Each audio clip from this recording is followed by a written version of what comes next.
अगली बात करते हैं दोस्तों, आपका नया डिजीज है, एक दूसरा डिजीज है जिसका नाम नया तो नहीं, दूसरा एक रेयर डिजीज है, फेयरबैंक डिजीज, ठीक है, एंड एक्रोमेगली।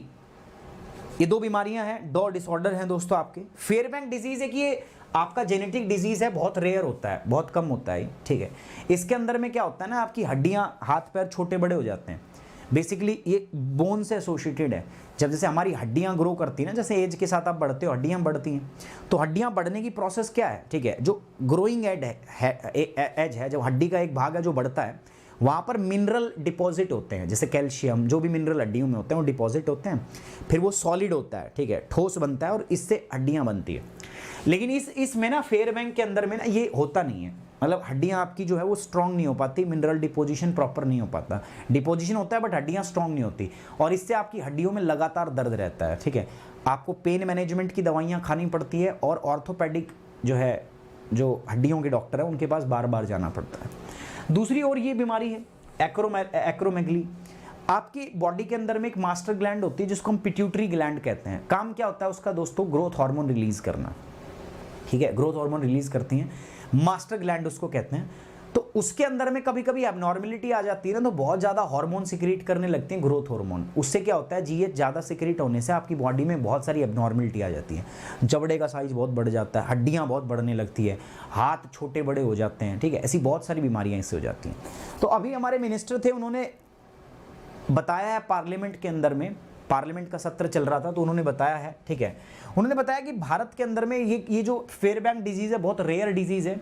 हमारे देश के अंदर में जो टायर 2 और टायर 3 जो हॉस्पिटल्स हैं उसके अंदर में इसका फ्री में और बहुत सब्सिडाइज रेट के ऊपर में इलाज किया जा रहा है, ठीक है, इन बीमारियों का। अब ये नाम आया था, ठीक है, पीआईबी के अंदर में आपको बताया गया, तो मैंने सोचा कि यार क्यों ना बता दूं, ठीक है, 8 तारीख को आया था ये, ठीक है। सो मैंने सोचा कि चलो आपसे डिस्कस कर लेते हैं। जीएस पेपर 2 से संबंधित है, government plan and policy and health से संबंधित मुद्दा है। यूनियन मिनिस्टर जो है हमारे हेल्थ एंड फैमिली वेलफेयर के, उन्होंने राज्यसभा को इन्फॉर्म किया है अबाउट दिस डिजीज, ठीक है। उन्होंने कहा है कि भारत के अंदर में अगर हम बात करें, ठीक है, तो उन्होंने कहा है कि इसका इलाज किया जा रहा है। According to the minister, Fairbank disease जो है and the acromegaly disorder, patients are getting treatment at various tertiary health facility like medical college, central institute जैसे एम्स, यहाँ पर इसका इलाज किया जा रहा है, और इलाज जो है ना वो फ्री भी किया जा रहा है और बहुत ही सब्सिडाइज रेट के ऊपर में इलाज जो है वो किया जा रहा है। आप मेरी बात समझ रहे हो?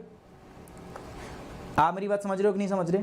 तो ये बताया गया है कि भैया ऐसा नहीं है, इंडिया में हम इलाज कर रहे हैं इसका, और बहुत सब्सिडाइज्ड रेट पे जो हमारे सेंट्रल गवर्नमेंट इंस्टीट्यूट्स है, मेडिकल इंस्टीट्यूट, वहाँ पर भी, और साथ साथ में जो हमारी हेल्थ फैसिलिटीज़ है, टर्शरी हेल्थ फैसिलिटीज़ है, वहाँ पर हम इसका इलाज कर रहे हैं। मैं बताना चाहूँगा फेयरबैंक डिजीज़ क्या होता है दोस्तों। देखो, फेयरबैंक डिजीज़ को हम MED भी बोलते हैं, मैड भी बोलते हैं, यानी कि मल्टीपल एफिफाइसिल आपका डाइसोप्लासिया, इसको ये नाम डिस्प्लेसिया ये नाम दिया जाता है। बहुत ही रेयर और जेनेटिक डिजीज़ है, मतलब एक आदमी को 10,000 में से एक आदमी को ये होता है, बर्थ के टाइम पे होता है, ठीक है। इससे मुख्यतः जो हड्डियों का बढ़ने वाला हिस्सा है, जो ग्रोइंग एंड ऑफ डिजीज़ है ना बोन्स का, ठीक है, ग्रोइंग एंड्स ऑफ बोन्स है, वो प्रभावित होता है इसके अंदर। Bone usually elongated by a process. देखो, हड्डियों का बढ़ने का एक तरीका है, जैसे मैंने आपको बताया ना, हड्डियों का जो बढ़ने वाला हिस्सा है वहाँ पे पहले मिनरल डिपोजिशन होता है, फिर वो ठोस बनता है। लेकिन जो ये डिजीज़ है, MED डिजीज़ है, इसमें वो चीज़ें एब्सेंट हो जाती हैं। Bone usually elongate by a process that involves the depositing of cartilage at the end of the bone. हड्डियों का जो अंत का हिस्सा है ना, वहाँ कार्टिलेज डिपॉजिट्स होते हैं दोस्तों। इस प्रोसेस को हम बोलते हैं ओसिफिकेशन। क्या बोलते हैं? ओसिफिकेशन। कार्टिलेज जो है उसके बाद मिनरलाइज होते हैं और हार्ड हो जाते हैं, ठोस हो जाते हैं, और फिर जाके हड्डी बनती है। जिन लोगों को ये बीमारी होती है उनके अंदर में ये जो प्रोसेस है ये बिल्कुल एब्सेंट हो जाती है। दर्द बहुत होता है लगातार, इसीलिए उनको क्या करना पड़ता है दोस्तों, लगातार पेन मैनेजमेंट, दवाइयाँ लेनी पड़ती है दर्द की, और साथ साथ में ऑर्थोपेडिक हॉस्पिटल जो ऑर्थोपेडिस्ट है उनके पास में, हड्डियों डॉक्टर के पास लगातार जाना पड़ता है। दूसरा है दोस्तों एक्रोमेगाली। एक्रोमेगाली डिसऑर्डर क्या है दोस्तों? मैंने आपको बताया एक हार्मोनल डिसऑर्डर है, इसमें आपके हार्मोन इंबैलेंस बहुत ज़्यादा होते हैं दोस्तों। आपका बेसिकली जो एबनॉर्मल ग्रोथ हो जाएगी, हाथ पाँव, ठीक है, चेहरा बहुत बड़ा हो जाएगा एबनॉर्मली, ठीक है, नाक बहुत बड़ा हो जाएगा, ऐसा इस तरीके से। ये डिसऑर्डर मेनली जो है वो किसकी वजह से होता है दोस्तों? जो आपका ग्रोथ हार्मोन है वो आपकी बॉडी में बहुत ज़्यादा प्रोड्यूस होने लगता है, और उसके पीछे रीज़न क्या है दोस्तों? उसके पीछे रीज़न है पिट्यूटरी ग्लैंड। पिट्यूटरी ग्लैंड को मास्टर ग्लैंड भी कहते हैं, छोटी सी ग्लैंड होती है दोस्तों, ठीक है। At the base of your brain, जो आपका दिमाग है उसके नीचे जो है स्थित होती है दोस्तों। और आपकी बॉडी के अंदर में जो हार्मोन्स रहते हैं, स्पेशली जो जीएच हार्मोन्स हैं, ठीक है, उनके सिंथेसिस के अंदर में इस ग्लैंड का एक बहुत इंपॉर्टेंट क्या होता है दोस्तों, रोल होता है। Due to the excessive growth of this gland क्या होता है, कई बार ये ग्लैंड जो है बहुत लंबी हो जाती है, बहुत बढ़ जाती है। द सराउंडिंग नर्वस टिश्यू, जो इसके आसपास के नर्वस टिश्यू या जो आपकी ऑप्टिक नर्व्स हैं दोस्तों, वो दब जाती, कंप्रेस हो जाती है। इसकी वजह से क्या होता है दोस्तों, आपकी हड्डियां बहुत बड़ी होने लगती है, बोन एनलार्जमेंट होने लगती है। एक में हड्डियां बन नहीं रही थी, इसमें हड्डियां बहुत ज़्यादा बढ़ जाती हैं, उनका बहुत ज़्यादा विस्तार हो जाता है। सर प्रीलिम्स के लिए बताएं, तो प्रीलिम्स के लिए मैंने पूछ लिया आपसे फेयरबैंक डिजीज क्या है या एक्रोमेगालिया डिसऑर्डर जो है ये क्या है, ऐसा इन दोनों के बारे में याद रखना।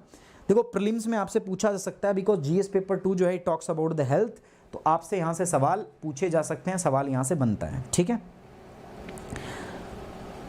सर आप आंसर आईडी ट्विटर पे शेयर मत कराइए, पब्लिक और इंटरनेशनल सोशल मीडिया है, सो आप इसके लिए एक टेलीग्राम, भाई आकाश कितने टेलीग्राम बनाऊँ दोस्त मैं यार, ठीक है, कितने टेलीग्राम बनवाऊँ दोस्त मैं। और टेलीग्राम पे यार फिर पढ़ाई नहीं होती वहाँ पे, फिर मतलब जब ग्रुप बन जाता है ना तो फिर घरेलू बातें होती हैं ज़्यादा, ठीक है। So I don't want to indulge, मैं ना आपका समय ख़राब करना चाहता हूँ उसमें ना मेरा, ठीक है। अगर शेयर कर सकते हैं तो आप एक दूसरे के साथ ट्विटर पे कर लीजिए, मान लो नहीं कर सकते तो छोड़ दो। अब इंटरनेशनल तो है, मुझे भी पता है ट्विटर, बट उसके अंदर में ऐसा तो कुछ नहीं है ना कि सीधा आपका ट्वीट जो है, आप तो आंसर आईटी एजुकेशन से संबंधित है ना। अब ऐसा तो नहीं होगा कि आपका ट्वीट सीधा जो बाइडेन पढ़ रहा है, ऐसा नहीं हो पाएगा, ठीक है। आंसर लिख रहे हैं ना हम बस, और क्या है इंटरनेशनल हो नेशनल हो उसमें क्या दिक्कत है ना, हमें बस अपने को एक दूसरे के आंसर देखने हैं, दैट्स इट। सवाल पढ़िए, कंसिडर द फॉलोइंग स्टेटमेंट। पहला कह रहा है फेयरबैंक डिजीज और मल्टीपल एपिफाइसिल आपका MED basically is a rare genetic disorder, ये रेयर जेनेटिक डिसऑर्डर है दोस्तों। दूसरा कह रहा है acromegaly is a hormonal disorder that leads to the abnormal growth of the hand, feet and face. Correct statement बताइए फटाफट से, करेक्ट स्टेटमेंट, जल्दी जवाब दीजिए, हाँ जी जवाब दीजिए जल्दी से फटाफट से, सारे के सारे बच्चे जल्दी इसका जवाब दो, कौन सा सही आंसर होगा इसका। Which of the following statement is correct. PDF दे चुका हूं अभिषेक जायसवाल, जाके देखो तो सही, पीडीएफ जा चुकी है दोस्त। C is the correct answer, ठीक है, C is the correct answer, C is the correct answer. And साथ ही साथ में दोस्तों देखो मेरे साथ जुड़ के आप प्लस कोर्स भी कर सकते हो। प्लस कोर्स करने के लिए दोस्तों मैं आपको बताता हूँ, ये जीएस का प्लस कोर्स है, तो यहाँ पर आप प्लस और आइकॉनिक 2 प्रकार के सब्सक्रिप्शन जो है आप यहाँ पे ले सकते हो दोस्तों प्यारे बच्चों। ये आपके सब्सक्रिप्शन का प्राइस है 6 महीने, 1 साल, 2 साल, 3 साल, ठीक है। ये इधर है आइकॉनिक का सब्सक्रिप्शन है 1 साल, 2 साल और 3 साल का, ले सकते हो। कोड आपका क्या रहेगा, सुमित 10। तो ये मेरा टेलीग्राम चैनल है, पीडीएफ यहाँ दे दूंगा मैं, साथ साथ ये अपना कोड है, ठीक है, इसको यूज करना है to get the 10% off Unacademy. I hope you like the session, you enjoy the session, so guys please like the video, share it and subscribe the channel. Thank you very much, take care, bye bye, जय हिंद, love you guys.